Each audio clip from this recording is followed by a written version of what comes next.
सहनावतु सहनो भुनक्तु सह वीर्यं करवावहै तेजस्विनावधीतमस्तु मा विद्विषावहै। ओम शांति शांति शांति। समस्त जन कल्याण निरतं करुणामयं नमामि चिन्मयं देवं सद्गुरुं ब्रह्मविद्। Hello. So I welcome you all with great love and great respect in this Bhagavad Gita discourses, chapter 6.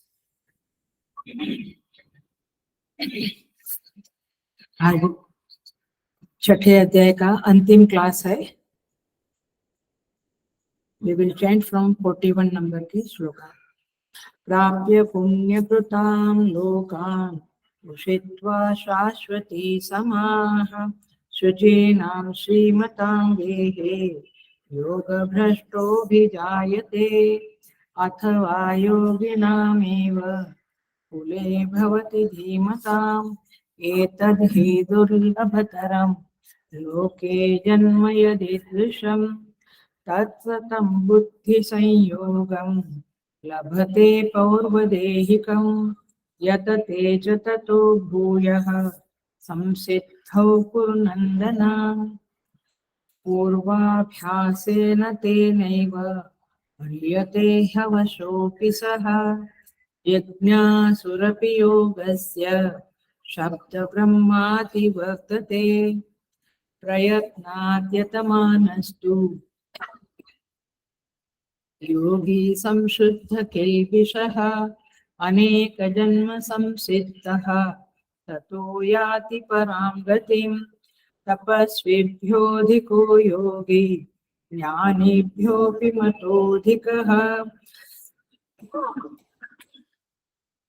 कर्मिभ्यश्चाधिको योगी तस्मात् योगी भवार्जुन योगिनामपि सर्वेषां मद्गतेनान्तरात्मना श्रद्धावान् भजते यो मां समे युक्ततमो मतः.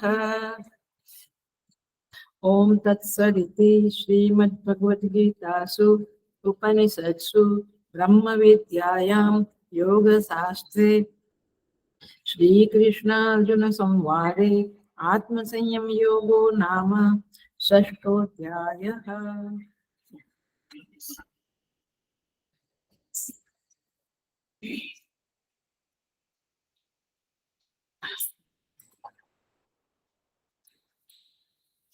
तो हम 45 नंबर के श्लोक में आए हैं. प्रयत्नात् यतमानः तु योगी संशुद्ध किल्बिषः अनेक जन्म संसिद्धः ततो याति परां गतिम्. भगवान कहते हैं तु माने परंतु, प्रयत्नात् यतमानः प्रयत्न पूर्वक अभ्यास करने वाला योगी संशुद्ध किल्बिषः अनेक जन्म संसिद्ध. अनेक जन्म संसिद्ध माने पिछले अनेक जन्मों के संस्कार बल से इसी जन्म में जो संसिद्ध हो गया है वह संशुद्ध किल्बिषः सारे पापों से रहित हो जाता है और ततो याति परां गतिम् और फिर तत्काल ही संपूर्ण पापों से रहित होकर परम गति को प्राप्त करता है. तात्पर्य इतना ही है कि जो पिछले जन्मों से अर्जित किया हुआ पुण्य है, चित्त शुद्धि है, संस्कार है, उसके कारण इस जन्म में यह पापों से मुक्त होकर पराम गति को प्राप्त करता है। आपको पिछला रिपीट नहीं करते हैं, बट याद होगा कि अर्जुन ने पूछा था कि संपूर्णता को प्राप्त नहीं हुआ है योगी और मृत्यु प्राप्त हो जाती है, तो क्या गति होगी। भगवान ने कहा ये याद रखने जैसा है, नहीं कल्याण कृत कश्चित दुर्गतिम तात गच्छति, उसकी दुर्गति कभी नहीं होगी। तो क्या होगा, आइधर वह स्वर्ग में जाकर फिर शुचि नाम श्रीमताम गे है, पवित्र श्रीमंत घर में जन्म लेगा, अथवा योगी नाम एवं कुले भवति धीमताम, अथवा बुद्धिमान योगी के घर में वह जन्म लेगा। तो इस तरह से इस जन्म के बाद वो क्या करेगा, प्रयत्नात यतमानस्तु, ये 45 नंबर का श्लोक, बहुत प्रयत्न करेगा, अभ्यास करेगा और अनेक जन्मों के द्वारा जो साधना की है उसकी जो अर्जित पूंजी है, संस्कार है, सम्यक ज्ञान है, परोक्ष है बट है, उन सब के बल से वह इस जन्म में पुनः प्रयत्न करते हुए पापों से मुक्त होगा। और जब वो पापों से मुक्त होगा तो ततो याति परम गति, वह पुनः परम गति को प्राप्त होगा, माने कि अंतिम मोक्ष को प्राप्त होगा। चलना है। तो इस तरह से यह योगी की यहाँ पे समाप्ति होती है, यात्रा की समाप्ति होती है काइंड। ये अंतिम गति है उसकी, और ये अंतिम श्लोक है उस योगी की यात्रा का, जो 40वें नंबर से शुरू हुआ था और अब वह मोक्ष को प्राप्त करता है, और उस मोक्ष को प्राप्त करके वह योगी परम धाम में विराजमान रहता है। अब ये योगी माने कौन, भगवान भाष्यकार ने, भाष्य देखेंगे तो पता चलेगा, भाष्यकार ने योगी माने विद्वान शब्द लिखा है। विद्वान माने वो अब उसको अब ज्ञान है, परोक्ष ज्ञान है, अपरोक्ष नहीं है, बट वह उसको ज्ञान है।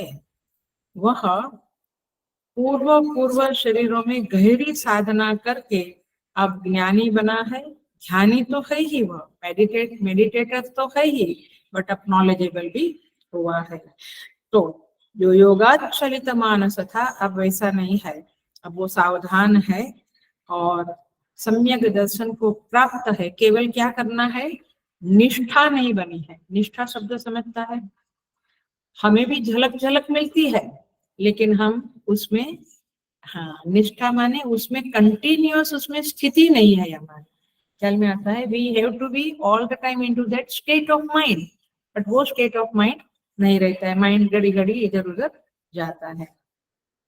तो इसलिए यह विद्वान है, तत्व का जानकार है, अपरोक्ष ज्ञान के लिए अब निष्ठा बना रहा है।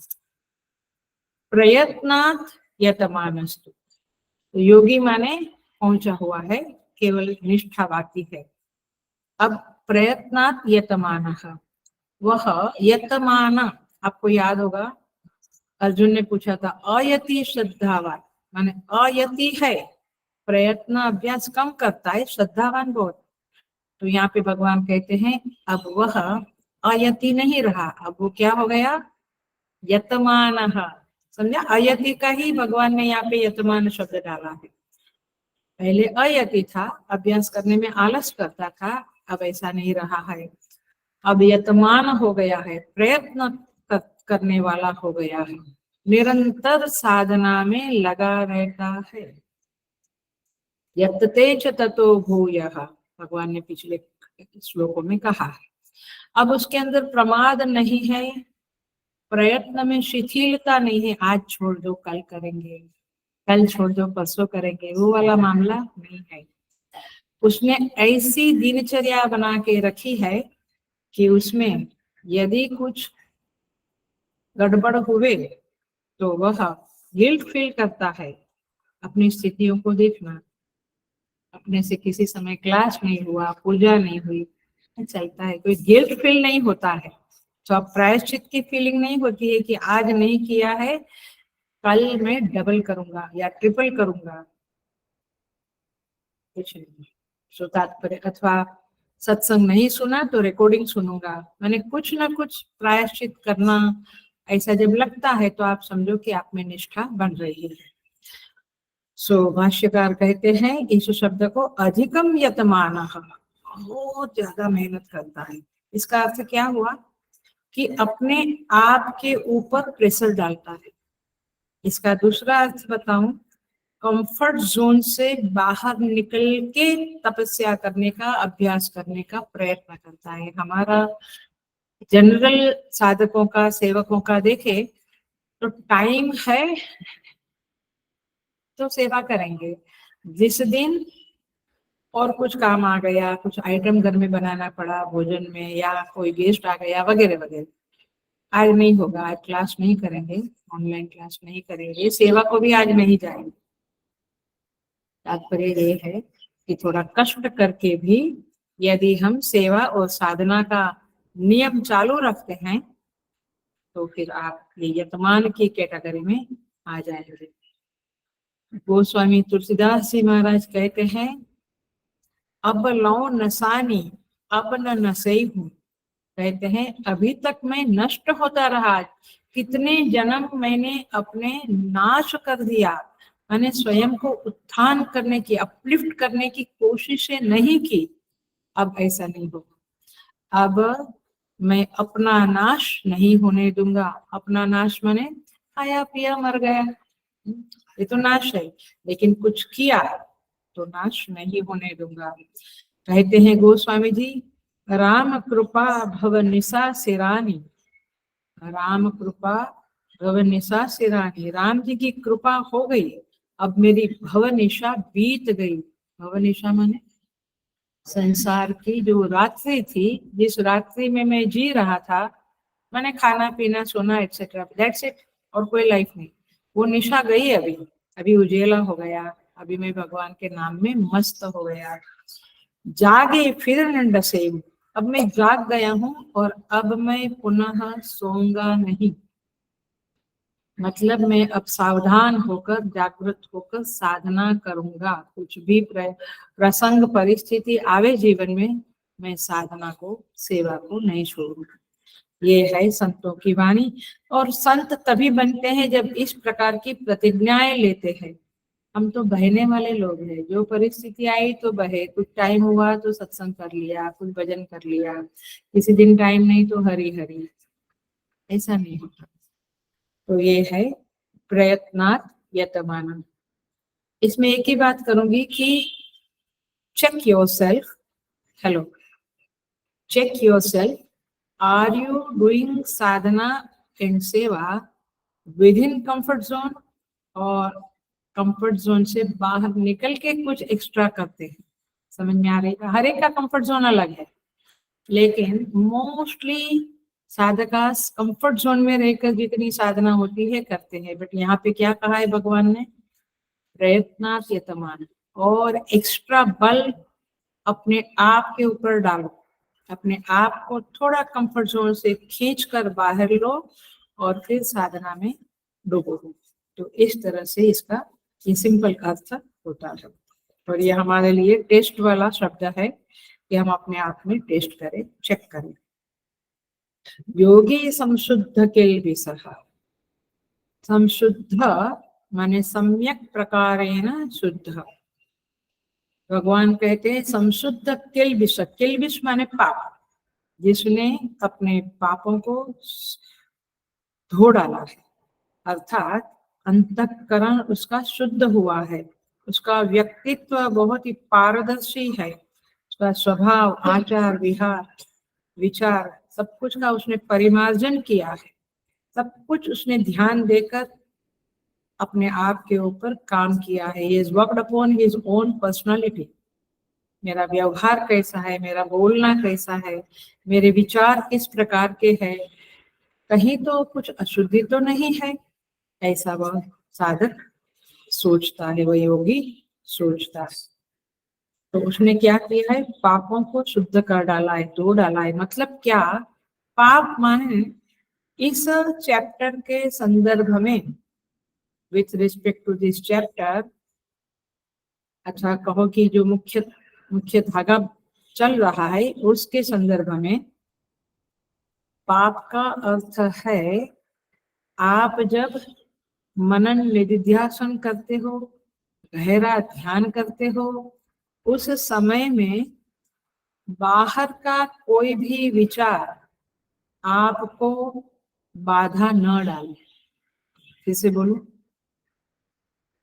जब आप ध्यान जप करते हो, साधना करते हो, मतलब कि श्रवण मनन निधिध्यासन करते हो, उस समय में एक भी विचार आपके ध्यान में या मनन में बाधा न डाले, अवरोधक ना बने। It should not disturb your प्रवाह। आपका ये जो ध्यान का प्रवाह चलता है उसमें वह दखल ना दे, आवे नहीं, उसे कहेंगे संशुद्ध केल्विषः। अब उसके पाप चले गए हैं, इसीलिए उसको कोई प्रकार का चिंतन में बाधा नहीं आता। देखिएगा, अपने आप की हम परीक्षा करें अथवा तो अपने आप में हम टेस्ट करें कि ये श्लोकों के साथ हम कितने जा रहे हैं और कहाँ खड़े हैं हम। नहीं तो एक गीता नहीं पढ़ी है तो हम तो साधना करते, हमारा सब ठीक चल रहा है, लेकिन एक एक टुकड़ा यहाँ का पढ़ने से पता चलता है कि वेयर आर वी स्टैंडिंग। सो माने बाहर के पाप तो करता ही नहीं है, जैसे असत्य बोलना, किसी को हिंसा करना या और पाप करना, वो तो करता ही नहीं है, लेकिन मानसिक स्तर पे, बौद्धिक स्तर पे भी he is form, is focused, उसके चित्त में और कुछ नहीं आता है। मैंने जब, वैसे तो आता रहता है, व्यवहार में आता रहता है, लेकिन जब आप साधना में बैठते हो तभी आता रहता है, राइट? तो ये चीजें होती है जो, और इसीलिए चाहे ये साधना का पॉइंट हो या कहो कि आप संगीत का पॉइंट हो या आपका साइंस का वैज्ञानिक है, गायक है, या इस तरह के जो होते हैं लोग, उनके जीवन में फोकस्ड रहते हुए, और इसीलिए वे महान बनते हैं, इसीलिए वे योगी कहलाते हैं। वे अपनी सेवा 100% डेडिकेशन से करते हैं। हम सोचे, हम देखे, अपनी सेवाओं को भी देखे। मैंने कल ही किसी ने वीडियो भेजा था, मैंने सुना, आई गोट इंस्पिरेशन। लता मंगेशकर का था, the great singer of our country, कोकिला, कोकिला कंट्री ऐसा बोलते हैं। शॉर्ट में कहूँ तो वो घर से बाहर निकल रही थी, उसका संगीत का स्टेडियम में जाना था, मैंने गाने का उसको ये करना था, और वो निकली और 3-4 अफसर आए, वीडियो बताता है, और अफसरों ने कहा कि हम इनकम टैक्स वाले हैं, आपको रुकना पड़ेगा। वो भी बोली मैं रुक नहीं सकती हूँ, सारे मेरे साथ वाले लोग वेट कर रहे हैं, मुझे टाइम पे पहुंचना है, आपको जो करना है मेरे घर में कर लो, ये चाबी है, दे दिया। वो बोले कि आपका कुछ निकला तो हम आपकी गाड़ियां ले जाएंगे। तो बोला गाड़ियां भी ले जाओ, जो चाहिए ले जाओ, मुझे खाली एक गाड़ी दो, मैं मेरे जहाँ पे मेरा गाना है वहां पे मैं उस स्थान में मैं पहुंच जाऊं, आते समय मैं ऑटो रिक्शा करूंगी, लेकिन मुझे अभी दो, क्योंकि मुझे टाइम पे जाना है, I am committed to my work. वो लोगों ने जाने दिए, और जो गाना था उनका, कहती शंकर जी किशन के साथ गाना था, वो इतनी अच्छी तरह से फाइनल उसका ये हो गया, रिटेक नहीं करना पड़ा, और प्रेज भी हुआ। और बोलती है जब मैं ऑटो रिक्शा में बैठी तब मुझे याद आया कि मेरे घर पे इनकम टैक्स वालों ने रेड लगाई। मुझे एक भी बार मुझे, जैसे वहां पैर रखा, मैं जैसे मैं गाड़ी में बैठी तब से मेरा गाने का ही वो चालू हो गया, और मैं वापस बैठी तब तक मुझे एक भी बार ये विचार नहीं आया कि क्या घर में से लिया होगा, क्या दूसरी गाड़ियां ले ली होगी, क्या किया होगा। Can you imagine? इसको बोलते हैं अपने लक्ष्य के प्रति डेडिकेशन। ये माने, हम कहेंगे कि हम दूसरी तीसरी बातें ना करें, बट जो भी महान बनते हैं, जो भी ग्रेट बनते हैं, उनके चित्त की स्थिति को देखो, उनके कमिटमेंट और डेडिकेशन को देखो, तब पता चलता है। काफी सारी चीजें हैं जो हम सुनते हैं वीडियो में या कभी पढ़ते हैं बुक में, महान संतों की भी बात पढ़ें, उनके चित्त में कुछ नहीं रहता है। आपने बात किया, आप गए, उसके साथ आपकी बात गई, दे डोंट रिमेम्बर। आया, बहुत सारी बातें हैं। तो पॉइंट इज दिस कि पाप का अर्थ है आपके लक्ष्य के प्रति आपका डेडिकेशन में जो विचार बाधा डाले वो पाप है। ये गहरी डेफिनेशन है, बट ये है असत्य बोलना एक पाप है, लेकिन ये गहरी डेफिनेशन है कि आप जब ईश्वर चिंतन करने बैठे हो तो एक भी विचार बाहर का जगत का ना आए, ये है संशुद्ध किल्बिषः। तो इस तरह से जो भी इसीलिए भगवान की कृपा है कि हम बचपन से ही थर्ड स्टैंडर्ड से ही हमारी माँ हमको ऐसे संतों की बुक्स देती थी जो पढ़ पढ़ के उनकी जो क्वालिटीज है, मैं आज भी मेरे साधकों को कहती हूँ, कई जो पर्सनली बात करने आते हैं कि आप लोग संतों की या महापुरुषों की बातों को पढ़ो, शास्त्र के साथ, शास्त्र तो पढ़ना ही है लेकिन ये भी पढ़ो। 64 सेवाइट्स है संतों का, कितने सारे नॉर्थ ईस्ट सभी जगह पे भारत देश में बहुत संत हो गए हैं, उनकी बायोग्राफीज या उनके प्रसंग पढ़िए, आपको बहुत कुछ वैल्यूज या कहो कि साधना में क्लैरिटी मिलेगी। सो यहाँ पे कहते हैं, इवन सेकंड चैप्टर में भगवान ने कहा है, श्री कृष्ण भगवान अर्जुन को कहते हैं स्थित प्रज्ञ लक्षण के पहले 52 नंबर के श्लोक में, यदा ते मोह कलिलम बुद्धिर्व्यतितरिष्यति तदा गन्तासि निर्वेदम श्रोतव्यस्य श्रुतस्य च। जब भी तुम्हारा मोह नष्ट होगा, मोह माने यही पाप, और तुम वैराग्य को प्राप्त होगे, तब तुम सुना हुआ और सुनने लायक सभी चीजों से परे हो जाएंगे, अर्थात ये चीजें तुम्हारे चित्त को डिस्टर्ब नहीं करेगी। जैसे जैसे उम्र बढ़ती है कुछ पिछली चीजें बहुत डिस्टर्ब करती है लोगों को, लेकिन यहाँ पे ये साधक है जिसको कुछ भी डिस्टर्ब नहीं करता है। अनेक जन्म संसिद्ध। अब भगवान कहते हैं कि वो पाप रहित कैसे बना, अथवा उसके पाप क्षीण हो गए, कैसे हो गए, अनेक जन्म संसिद्ध, बहुत सारे जन्मों में उसने साधना की थी, उसकी जो पूंजी है, उसका जो खजाना है, निधि है, वह लेकर अभी वह आया है। माने ये जो सम्यक ज्ञान की स्थिति है उसकी, अथवा किल्बिष के नाश की स्थिति है, वो एक जन्म में नहीं मिली। इसलिए भगवान कहना चाहते हैं, हे साधक तुम निराश नहीं होना, ये तो जन्मों जन्म करना पड़ेगा, और तब जाके हमारे अंदर ये एकाग्रता, ये डेडिकेशन आएगा और हम पाप से रहित होंगे। तो पापों की संशुद्धि करने में अनेक जन्म लग जाते हैं, तो कमाई करना आज से ही शुरू करो, ऐसा भगवान का आदेश है। आप निरुत्साहित मत बनो कि अरे बहुत जन्म लगेंगे। मैंने वो कथा भी कही थी ना, वो दो साधक की, बहुत बार कहती हूँ। नारद जी आए, दोनों साधना कर रहे थे, तो बोले कहाँ जाते हैं नारद जी, प्रणाम करके कहा, बोला मैं वैकुंठ जाता हूँ। बोले भगवान से जरा एक काम करना ना हमारा, भगवान से पूछना हमें मोक्ष कब मिलेगा। याद आती है। आए नारद जी वापस, एक को कहा तुम्हें 100 जन्म लगेगा। बाप रे, 100 जन्म लगेगा, वो इतना साधना करना पड़ेगा अभी।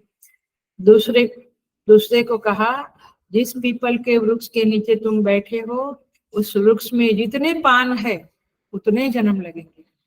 वो बोला, वो डांस करने लगा, वो बोला अरे वाह, माने बस इतने जन्म के बाद मुझे मोक्ष मिल जाएगा। ही वाज सो हैप्पी कि मोक्ष मिलेगा। तो आप ये सेकंड साधक जैसे बनो, मिलेगा, क्यों नहीं मिलेगा, अवश्य मिलेगा। सो इस तरह से थोड़ा धैर्य के साथ साधना करें और घनीभूत पूंजी बनाए। ये छोटी 5 माला 10 माला, उससे कुछ नहीं होगा। सेवा तो करते नहीं है, यहाँ जो आते हैं वो थोड़ी बहुत सेवा करते हैं, बाकी आप घर में बैठ के एक ऑनलाइन सत्संग सुन लेते हो, थोड़ी 5-10 माला कर, ऐसे नहीं होगा, उससे नहीं होगा। घनीभूत पूंजी बनानी पड़ती है। इसका प्रैक्टिकल साइन दूं मैं, संकेत दूं तो यही है कि चाहे कुछ भी करो, किचन में काम करो, बाहर जाओ, ये करो वो करो, चित्त में कितना समय आप अपने इष्ट देव से या गीता के या उपनिषद के श्लोकों के साथ जुड़े रहते हो। समझ में आई बात? ये मेन बात। ऐसा नहीं कहती हूँ मैं कि 25 माला 50 माला करके चित्त वृत्ति बाहर डालो इधर उधर, ऐसे नहीं।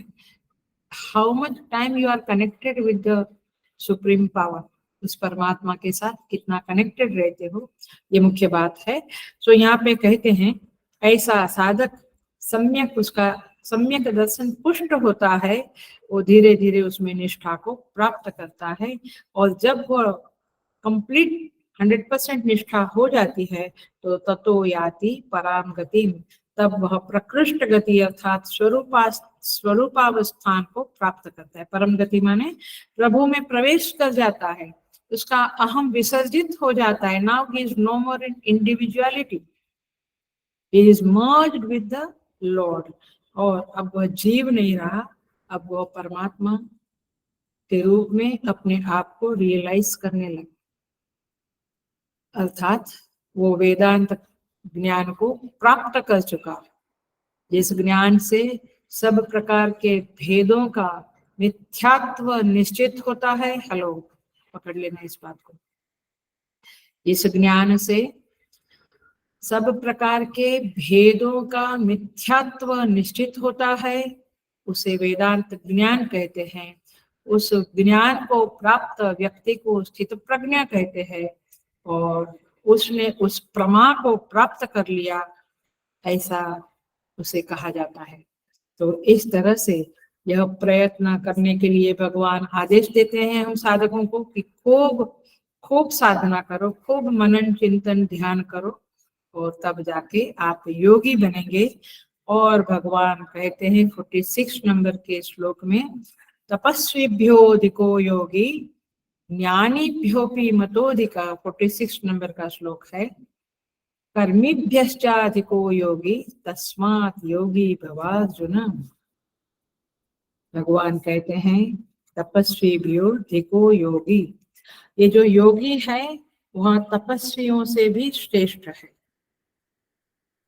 ज्ञानीभ्य अभी अधिक, वह ज्ञानी से भी, ज्ञानी माने शास्त्र ज्ञान जिसने प्राप्त किया है, ऐसे ज्ञानी से भी श्रेष्ठ माना गया है।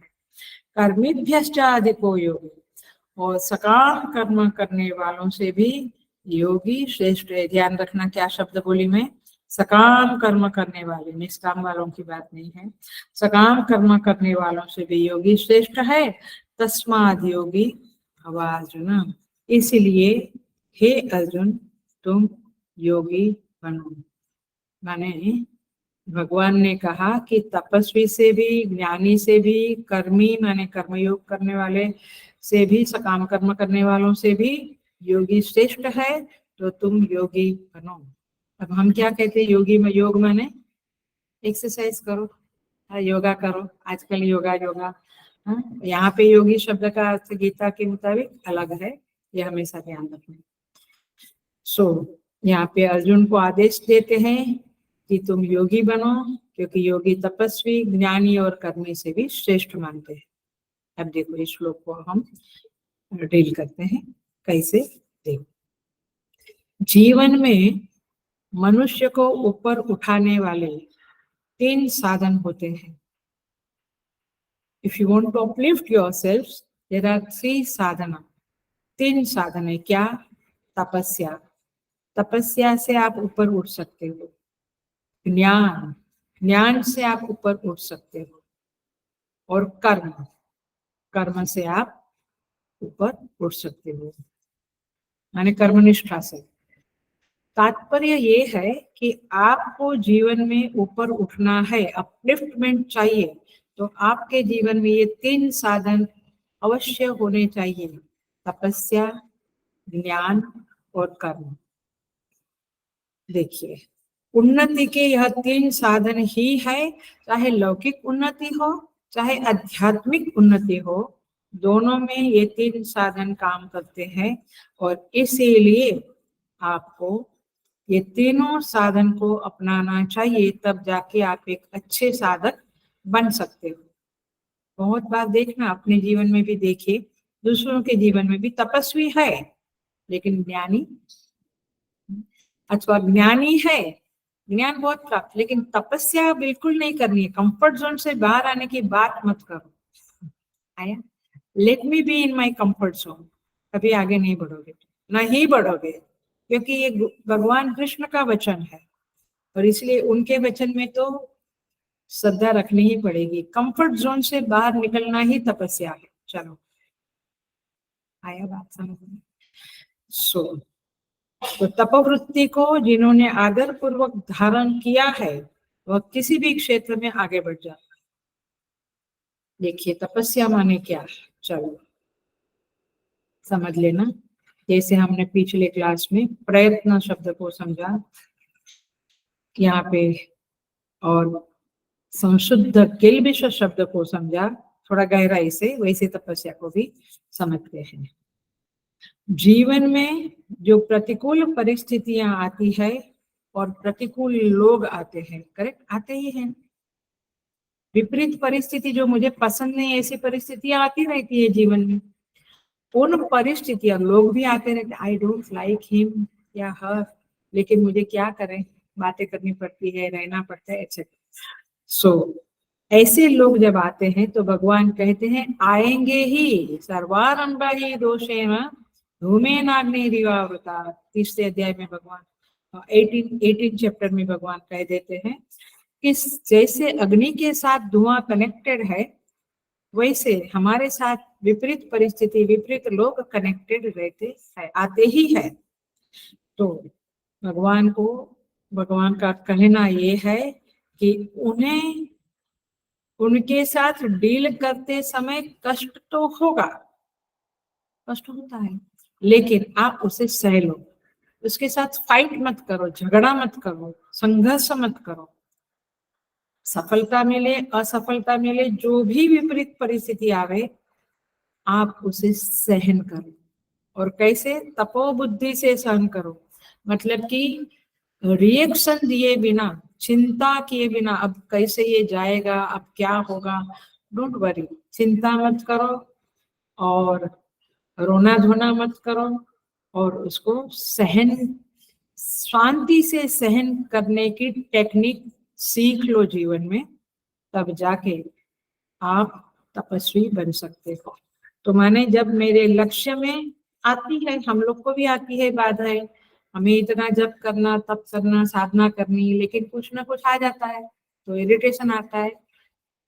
आप समझो कि ये भगवान की कृपा है, उनकी इच्छा है, तो ये हो रहा है। ऐसा नहीं कि उस बहाने सब छोड़ देने का, लेकिन टूट नहीं जाना है। आपको अपने तप को चालू रखना है और अपने लक्ष्य के साथ जुड़े रहना है, संघर्ष करते रहना है। चाहे वो, आप देखिए ना, क्रिकेटर हो, चाहे कोई भी खेल का एक अच्छा सक्सेसफुल आदमी हो, या व्यापार हो, नॉलेज हो, साइंस हो, जहां पर भी लोग बड़े बने हैं, क्या उनको परिस्थितियां बहुत सुगम रही क्या, अनुकूल रही क्या? नहीं, सबको प्रतिकूल परिस्थितियां आई। एपीजे अब्दुल कलाम के जीवन में भी सुना है, वो तो बहुत बार वो तो बातें सुनी है कि वो तो सुइसाइड करने को निकले थे हरिद्वार में, पता है।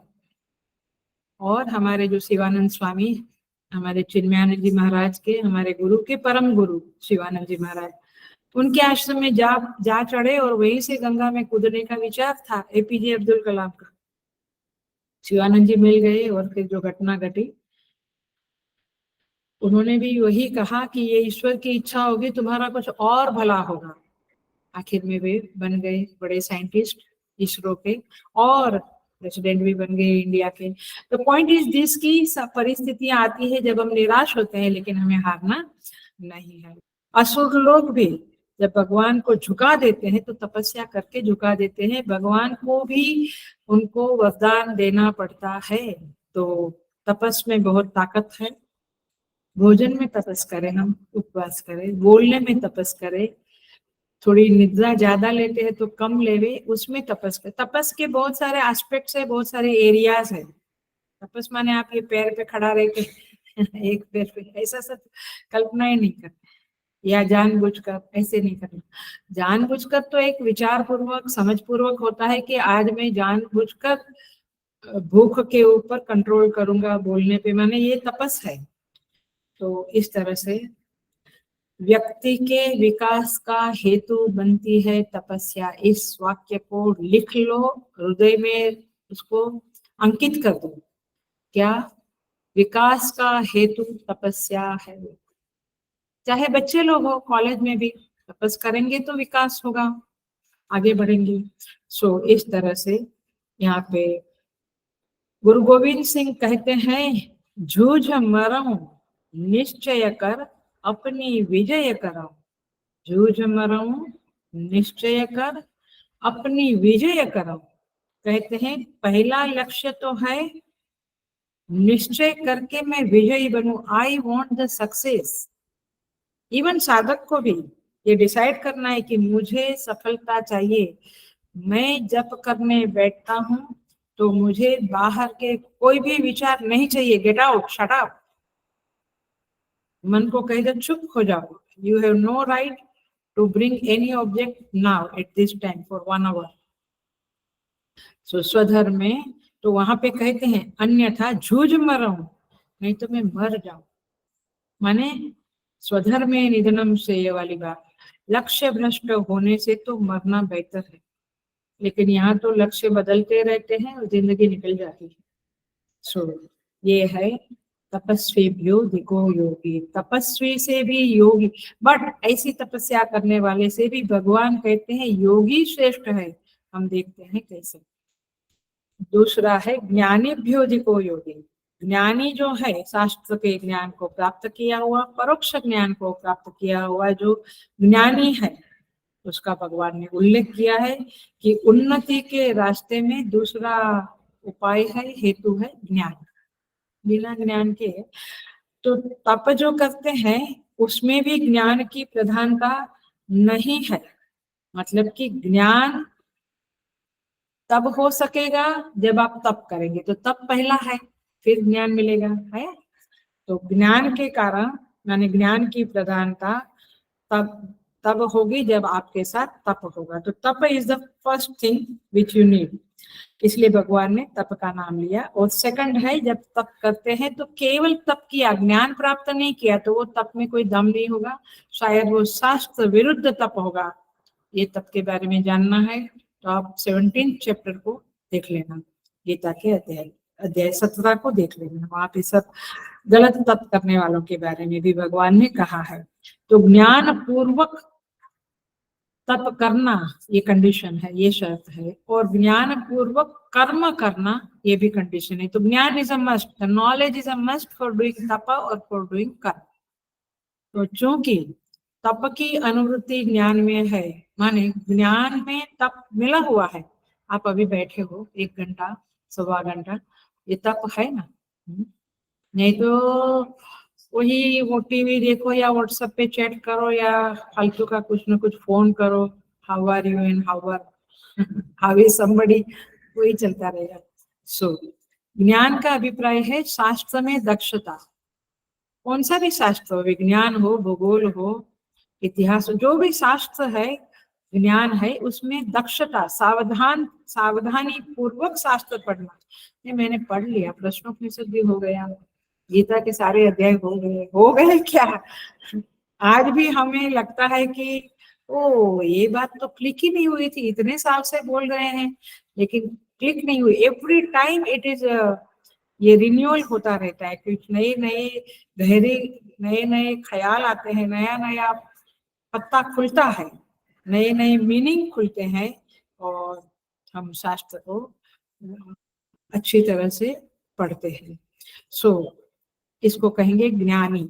माने ज्ञानी वह है जो सदा नित्य नवीन अर्थों को ढूंढता है, समझता है। सो इसको ये है तपस्या युक्त ज्ञानी। अब तीसरा साधन है कर्म। ये कर्म भी बहुत जरूरी है, क्योंकि तपस्या किया, ज्ञान प्राप्त किया, फिर उसको ट्रांसलेट नहीं किया कर्म में, फिर कर्म नहीं किया, मैंने कैसे खाना पकाना उसका ज्ञान किया, उसके लिए बहुत तपस किया, कहाँ जाके क्लास लिया, दिस दैट, और फिर मैं खाना ही नहीं बनाया, तो आया। कुछ भी ज्ञान हो उसको हमें क्रिया में रूपांतरित करना है। ज्ञान लौकिक ज्ञान है वो क्रिया सापेक्ष होता है, आध्यात्मिक ज्ञान में क्रिया की जरूरत नहीं है। लौकिक ज्ञान को कर्म की अपेक्षा रहती है, तो भगवान कहते हैं कर्मी से भी योगी श्रेष्ठ है। तपस्या, ज्ञान और कर्म, कभी कभी कहते हैं वर्कोहोलिक है, वर्कोहोलिक माने बहुत कर्म करता है। ऐसे लोगों से बहुत परिश्रम करता है, प्रयत्न करता है, अभ्यास करता है, बहुत सारे कर्म करता है, उनसे भी यह जो योगी है वह ऊपर बैठा हुआ है, ऐसा भगवान का कहना है। देखिए, ये तपस्या और ज्ञान के साथ कर्म अन्वित होता है, तीनों परस्पर कनेक्टेड है, they are not a separate साधना, और इसीलिए ये तीनों करते हुए ही साधक अपलिफ्ट होता है, उन्नति की ओर चल पड़ता है। भगवान कहते हैं जब इन तीनों साधन में असाधारणता आती है, माने एक कंफर्ट जोन में आप नहीं करते हैं, ये उससे निकल के करते हो, बहुत डूब कर करते हो, तब जाके व्यक्ति महान हो जाती है। वाचस्पति मिश्र की याद आती है, ब्रह्मसूत्र के ऊपर कमेंट्री लिखी है। शादी होके 18 साल हो गया, एक व्यक्ति आती है कमरे में, भोजन रख के जाती है, दिया ठीक करके जाती है, तेल फूलते जाती है, उसको पता ही नहीं। 18 साल बाद जब ब्रह्मसूत्र पे कमेंट्री पूरी हुई, टीका पूरी हुई, तब वो लेडी अंदर आई, उन्होंने वाचस्पति मिश्र ने मस्तक ऊपर करके, मुख ऊपर करके देखा, पूछा आप कौन हो? बोला मैं आपकी पत्नी हूँ। कितना साल? 18 साल। उसको भी धन्य है और इनको भी धन्य है। मैंने उन्हें पता ही नहीं था, डूबे हुए, अपने लक्ष्य में डूबे हुए, तभी महान बनते हैं। यू हैव टू बी, क्या बोलते, गर्क हो जाना है उसमें, तब जाके ये ब्रह्मसूत्र आज भी बड़े बड़े महामंडलेश्वर लोग भी पढ़ाते हैं और हम साधक लोग पढ़ते हैं। तात्पर्य ये है, आप डूब कर कर्म करो, जो भी करते हो, तपस्या और ज्ञान के सहित कर्म। भगवान कहते हैं किंतु इन सबसे योगी श्रेष्ठ है। तो क्या बात हुई? माने भगवान कहते हैं कि ध्यानाभ्यास भी साधन है, तप भी साधन है, कर्म भी साधन है, ज्ञान भी साधन है, लेकिन इन साधनों को करने वाला जो है उससे योगी श्रेष्ठ है। तात्पर्य ये है कि जब योगी किसको कहा है भगवान ने, किसको कहा है? जो श्रीमंत सूचि नाम है, जो काफी सम्यक ज्ञान प्राप्त करके स्वर्ग में जाकर वापस आता है, अथवा योगी नाम एवं कुले भवति, ऐसा जो सम्यक ज्ञान प्राप्त, परोक्ष ज्ञान प्राप्त योगी है, किंतु निष्ठा नहीं बनी है, निष्ठा बनाने के पीछे पड़ा है, वह योगी श्रेष्ठ है। समझ में आया? सिंपल नहीं, निष्ठा माने I want to get absorb into my ishta dev, वो ध्यान में, मनन में डूबा हुआ है, उसके चित्त में और कोई विचार आते नहीं है। वैल्यू सिस्टम तो ऐसे व्यक्ति के जीवन में होगी ही होगी, क्योंकि वैल्यू सिस्टम है तब तो उसके चित्त में और कोई विचार नहीं आता है। झूठ बोल के देखो, क्या कितने विचार आते हैं, किसी को हर्ट करो कितने विचार आते हैं, या you get hurt by somebody, कितने विचार आते हैं। इसके जीवन में ये सब चीजें नहीं है, और इसीलिए तपस्या से, ज्ञान से, आनंद गिरी महाराज कहते तपस्या, ज्ञान और कर्म से मानुष वित्त प्राप्त होता है। माने मनुष्य के पास जो ऐश्वर्य है वो सब कुछ मिलता है। आज जो भी ऐश्वर्यवान व्यक्ति है, बड़े बड़े लोग हैं, चाहे धन में अंबानी वगैरह, चाहे गायकी में, चाहे म्यूजिक में, चाहे नेताओं में, चाहे नाम लेने में कोई मतलब नहीं है, काफी लोग हैं जो रात दिन एक करके अपने राज्य की सेवा करते हैं, अपने स्टेट की सेवा करते हैं, या अपने म्यूजिक की सेवा करते हैं, या शास्त्र की सेवा करते हैं। वे लोगों को मानुष वित्त और देव वित्त प्राप्त होता है। देव वित्त माने चाहे वो लोग शुभ लोक में जावे या इस पृथ्वी के ऊपर ऐश्वर्यवान बनकर, यशोवान बनकर, धनवान बनकर रहे, लेकिन योगी, हेलो ध्यान से सुनना, योगी उसे कहते हैं जो जो परोक्ष ज्ञान के सहाय से अब वह अपरोक्ष ज्ञान को प्राप्त करता है और उस तत्व में डूब जाता है, उस तत्व के साथ एकत्व को प्राप्त करता है, जिस तत्व में सारा दृश्य प्रपंच, जिस तत्व में सारा दृश्य प्रपंच मिथ्या स्वरूप में भासमान होता है। इस जगत में वह तत्व विद्यमान है, आप में भी है, आपके बाहर भी है, सर्वत्र है, सर्वाश्रय है, सबका आश्रय है। उस तत्व में ये जगत मिथ्या भासमान होता है। ऐसी दृढ़ निष्ठा जिसकी बन गई है, भगवान उसे योगी कहते हैं। और भगवान कहते हैं वो तपस्वी, वो ज्ञानी, वो कर्मी, उन सब से ये योगी श्रेष्ठ है। पकड़ में आया? कभी कभी लोग कहते हैं हाँ हिमालय में बैठ के क्या करते हैं, बोझ रूप बनते हैं। देखो ये लोग ने कितना कष्ट करके यशोवान बने, धनवान बने, महान बने, ग्रेट सेवा करते हैं देश की। तुम लोग तो खाली गुफा में बैठकर, ऐसा नहीं है। हेलो, ऐसा नहीं है। ये अध्यात्म को समझने के लिए तो गुरु कृपा चाहिए, सच्ची कहती हूँ, गुरु कृपा चाहिए और गुरु सेवा जीवन में चाहिए, तब जाके ये सारे सिद्धांत और परमात्मा के शब्दों को हम समझ सकते हैं, उनको हम आत्मसात कर सकते हैं। सो इस तरह से यहाँ पे कहते हैं भगवान योगी सबसे श्रेष्ठ है। देखिए योगी के बारे में स्वामी जी बहुत सुंदर समझाते हैं, शुभोदानंद जी महाराज।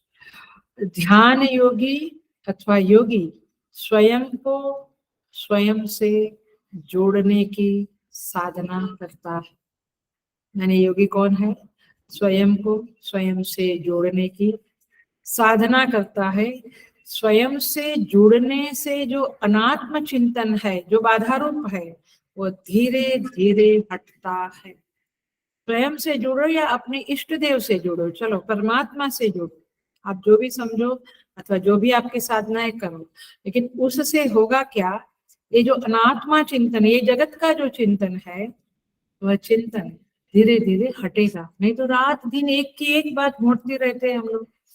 सो ये हटेगा और फिर शुद्ध अंतःकरण की प्राप्ति होगी।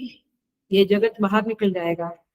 हृदय सिंहासन के ऊपर केवल हमारे इष्ट देव परमात्मा विराजमान होंगे और फिर वो प्रमा विराजमान होगी, वो ज्ञान विराजमान होगा हमारे हृदय सिंहासन के ऊपर, जिस प्रमा का निरूपण हुआ है। कैसे? वो प्रमा क्या है? वो प्रमा है सर्वभूतस्थम आत्मानम सर्वभूतानि च आत्मनि यः पश्यति। जो सारे भूतों को अपने में देखता है और अपने को सारे भूतों में देखता है, ये दृष्टि उसको प्राप्त होती है, वह साधक योगी कहलाने को लायक हो जाता है। तो इसलिए ये क्रिया नहीं है। अब यहाँ पे ये साधना में क्रिया नहीं है, ये सम्यक दर्शन जो है जिसमें निष्ठा बन गई है, वो उपासना नहीं है, वो उपासना का फल नहीं है, लेकिन वह ब्रह्मात्म ऐक्य का प्रतिपादन है, वो ब्रह्मात्म ऐक्य की स्थिति है। इस स्थिति को योगी प्राप्त होता है और इसीलिए भगवान कहते हैं कि वह मेरे दृष्टि में श्रेष्ठ है, महान है इन सब से। योगी और तपस्वी, ज्ञानी और कर्मी से ऐसे योगी मुझे प्रिय है, मुझसे वे श्रेष्ठ है। लास्ट श्लोक देखते हैं हम लोग, इस छठे अध्याय का अंतिम श्लोक, 47 नंबर का श्लोक है।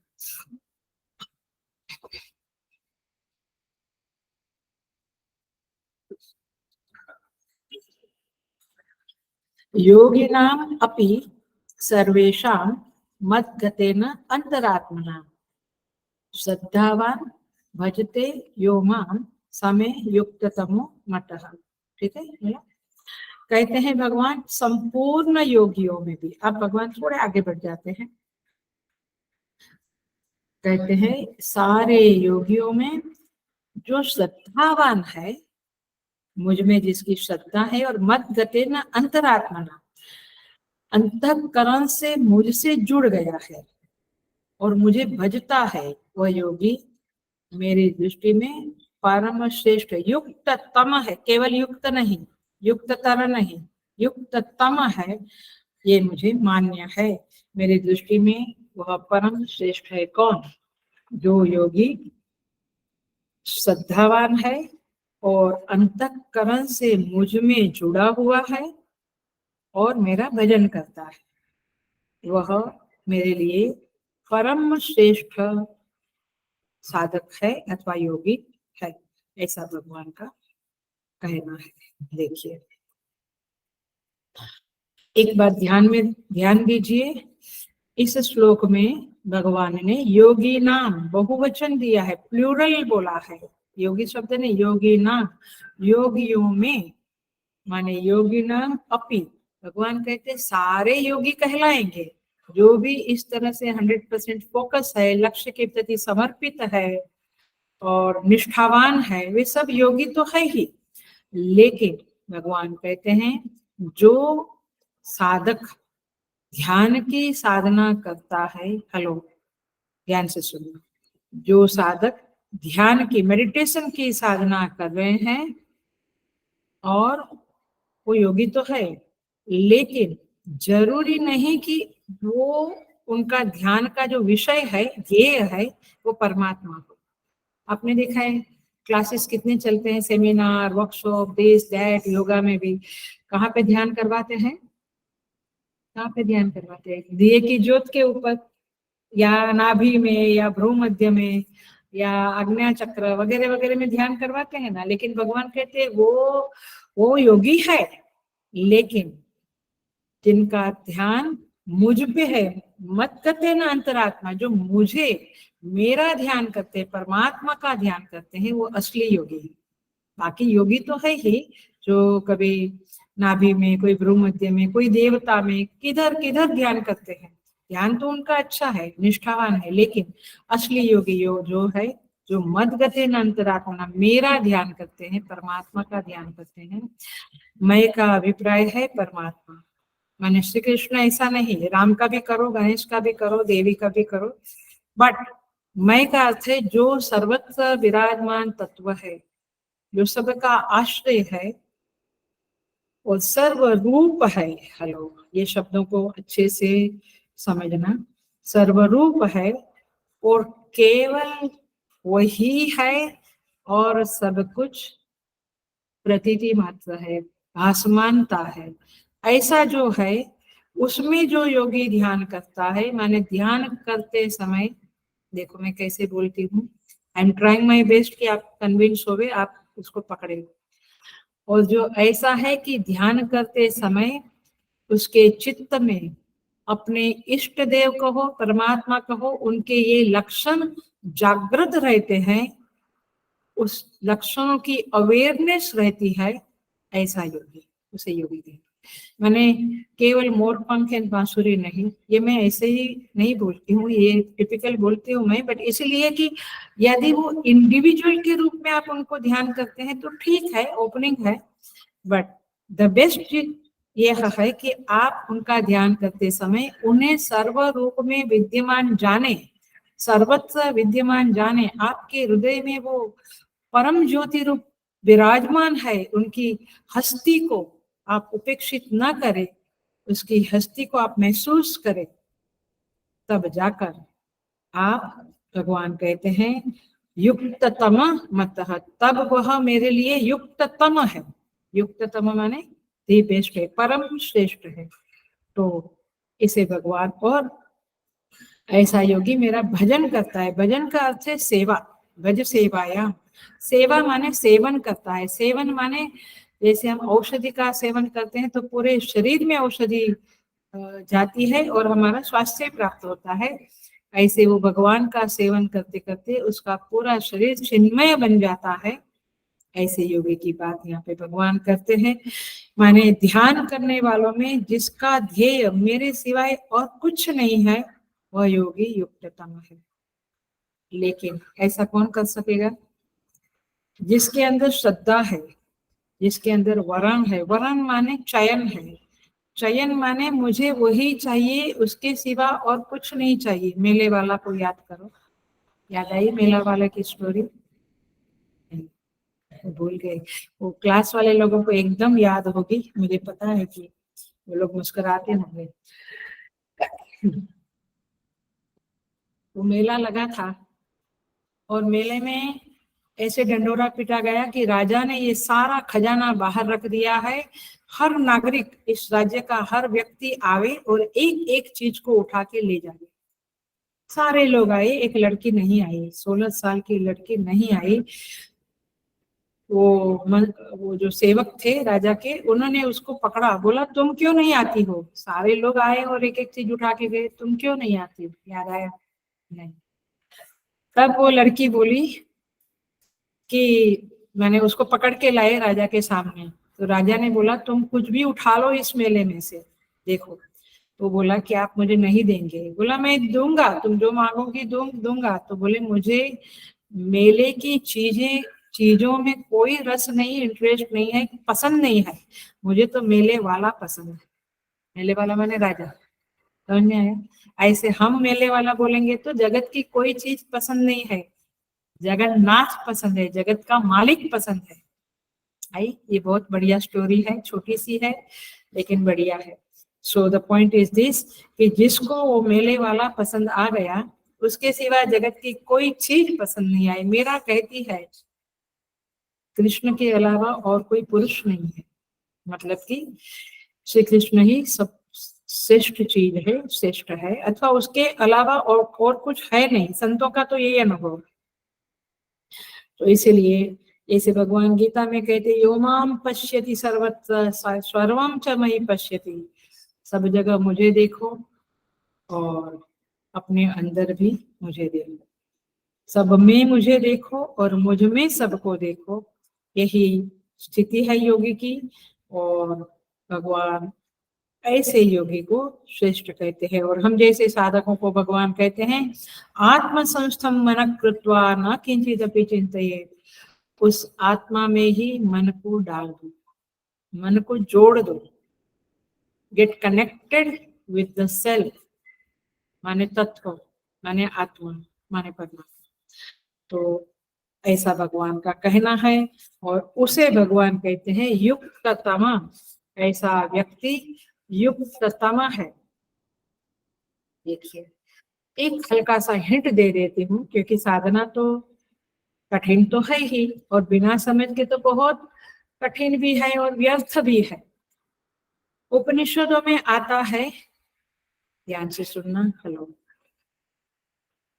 यावान वा अयम आकाशः, यावान वा अयम आकाशः तावान अंतर्हृदय आकाशः, तावान अंतर्हृदय आकाशः। जितना ये बाहर आकाश महसूस होता है, हम देख सकते हैं कितना है, विशाल है, अंतरहित है, अनंत है। अंतरहित माने अनंत है। ऐसा ही हृदय में भी आकाश है, अंतर हृदय, तावान अंतर हृदय आकाश। ऐसा ही अनंत आकाश आपके हृदय में है। कभी महसूस हुआ है? यस और नो?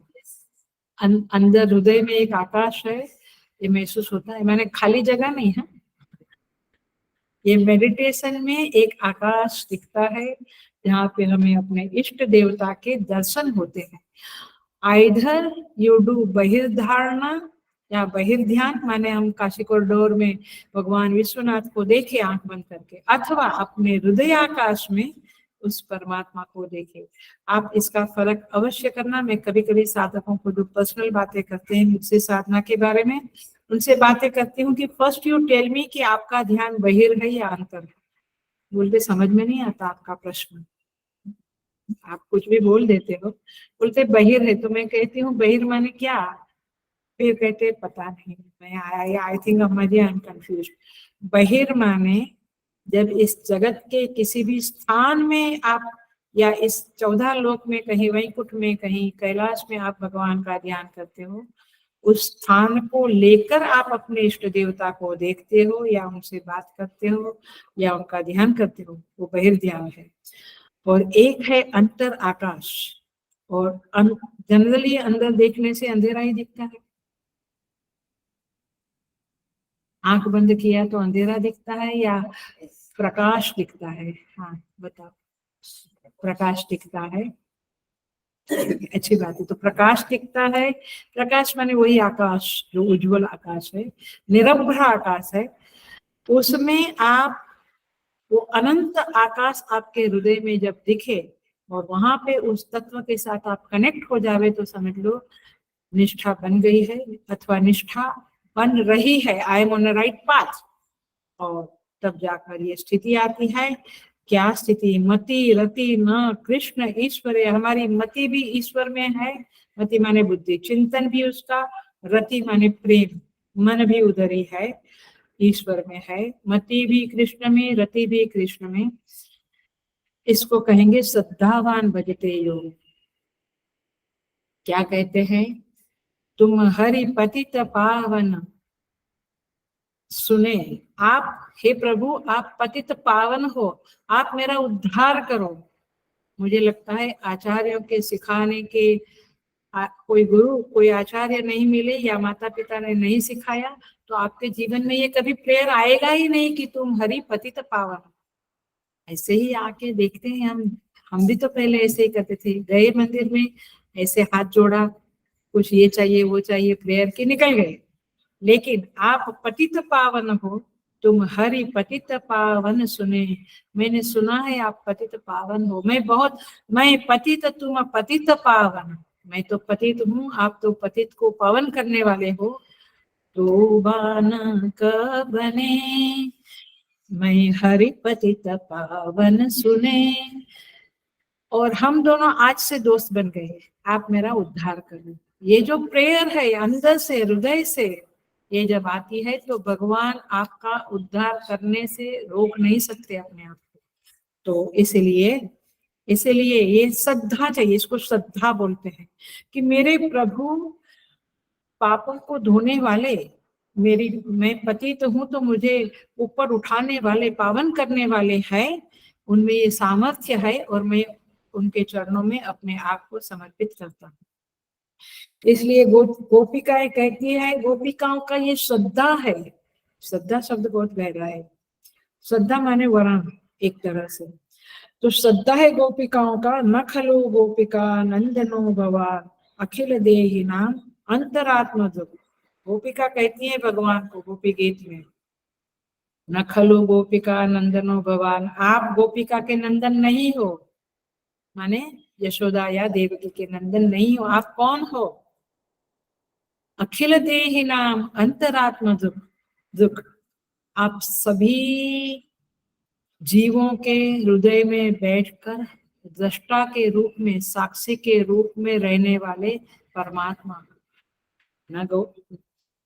न खलु गोपिका नंदनो भवान अखिल देहि नाम अखिल देहि नाम अंतरात्म दुख।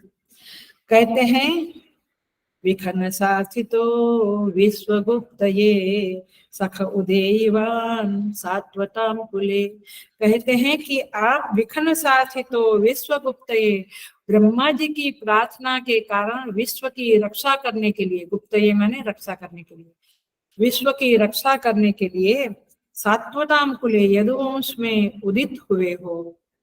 ये समझ किसकी है? गोपिकाओं की। ये श्रद्धा है उनकी कि आप सबके हृदय में बैठकर सारे जगत का तमाशा देखने वाले अथवा प्रेरित करने वाले प्रभु को। ये श्रद्धा जब होगी तब देखो प्रभु आपको कैसे प्रेरणा देकर आपका उद्धार करते हैं। सो तात्पर्य यही है, श्रद्धावान भजते यो मां। भजते माने सेवा, भजन करना माने केवल राम राम करना नहीं, राम राम करना भी है और सेवा भी है। एक वाक्य बोलती हूँ, उसको हृदय में भी अंकित कर दो और नोटबुक में भी अंकित कर दो।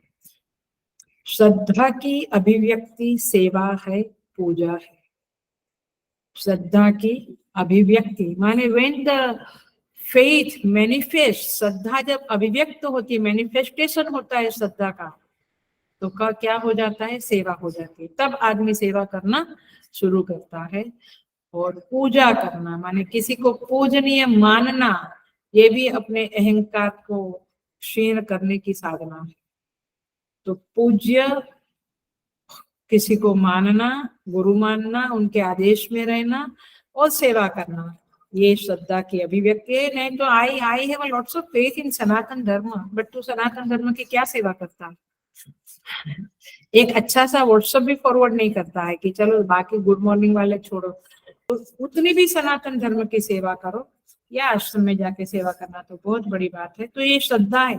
श्रद्धा का क्लासिक फल हमने उड़पी में देखा, यात्रा में कनकदास, उनकी ऐसी श्रद्धा थी कि भगवान की मूर्ति पलट गई, क्योंकि कनकदास को अंदर जाने नहीं दिया, शुद्ध थे करके। वो पीछे वो गोखले में से छोटा सा वो एक गोखला होता है जहाँ से भगवान के दर्शन होते, वहां पे जाके दर्शन करने लगे, भगवान घूम गए, पूरे घूम गए। ये श्रद्धा के फल होते हैं। तो तात्पर्य ये है, भगवान कहते हैं श्रद्धावान भजते यो मां, जो श्रद्धावान है समय युक्त तमो मत। सो इस तरह से यहाँ पे चैप्टर पूरा होता है। इसका नाम है आत्म संयम योग। कहीं गीता प्रेस वगैरह में ध्यान योग या अभ्यास योग शब्द है, बट इधर भगवान भाष्यकार ने आत्म संयम योग रखा है। इसका अर्थ होता है, ध्यान से सुनना, पतंजलि योग सूत्र के आधार पर योग सूत्र का तीसरा विभूतिपाद, पहला क्या है, समाधिपाद, साधनपाद, विभूतिपाद, कैवल्यपाद। तीसरा जो विभूतिपाद है उसका चौथा मंत्र है, चौथा सूत्र है त्रयम एकत्र संयम, जहाँ पे त्रयम माने धारणा, ध्यान और समाधि। धारणा, ध्यान और समाधि जब एक ही जगह पे लग जाए, माने कृष्ण तो कृष्ण, तत्व तो तत्व, जहां पर भी आपने धारणा की वहीं आपका ध्यान हो और वहीं उसी में आप समाधि लगावे, तो तीनों एक जगह होते हैं तो उसे संयम बोलते हैं। स्वयं एकत्र संयम बोलते हैं। ये संयम पारिभाषिक शब्द है, ये मन का संयम किया, इंद्रियों का संयम किया वाली बात नहीं है। यहाँ पे क्या है, ध्यान योग है, ये ध्यान याद रखना। तो ध्यान आपका जब धारणा, ध्यान और समाधि माने एक ही जगह पे आपका ध्यान लग जावे, अब उसके सिवा मुझे और कुछ नहीं दिखता है, कुछ नहीं चिंतन करना है, तो आत्मा में ध्यान लग जावे, तो ये है संयम। और इसलिए आत्मा में ध्यान लगा तो इसका नाम पड़ गया आत्म संयम योगो नाम षष्ठ अध्याय है। तो इस तरह से इस अध्याय का नाम आत्म संयम योग रखा भगवान भाष्यकार ने। और इस तरह से यहाँ पे यह छठा अध्याय यथा सामर्थ्य पूरा होता है। मैं परम पूज्य गुरुदेव को, गुरुदेव के चरणों में और परमात्मा के चरणों में ये मेरी वाग्मयी सेवा को अर्पित करती हूँ। और आप सबके प्रति भी धन्यवाद प्रदान करती हूँ, क्योंकि आप थे, आप लोग ज्वाइन कर रहे थे क्लास, तो मैं इस प्रवचन को करने का उत्साह रहा और उस बहाने स्वाध्याय हुआ हमारा सबका साथ में। और इसलिए हम भगवान के और गुरुदेव के, परम पूज्य गुरुदेव के बहुत ऋणी है। और हम प्रार्थना करते हैं परमात्मा से कि इसी तरह 18 अध्याय हमें पूरा करावे और साधना का सूत्र हम पकड़े रहे और साधना में हमें आगे बढ़ाने की कृपा करे। हम सबको यही प्रार्थना करते हुए इस षष्ठम अध्याय को हम समापन करते हैं और फिर हम 7वें अध्याय में प्रवेश करेंगे। आप दीपावली में अपने हृदय में भी दिए जलाएं परमात्मा के नाम के और साधना में आगे बढ़े, यही प्रार्थना करते हुए समापन करते हैं। हरि ओम। राजन। ओम पूर्णमद पूर्णमिदं पूर्णात् पूर्णमुदच्यते पूर्णस्य पूर्णमादाय पूर्णमेवावशिष्यते। ओम शांति शांति शांति। हरि ओम। श्री गुरुभ्यो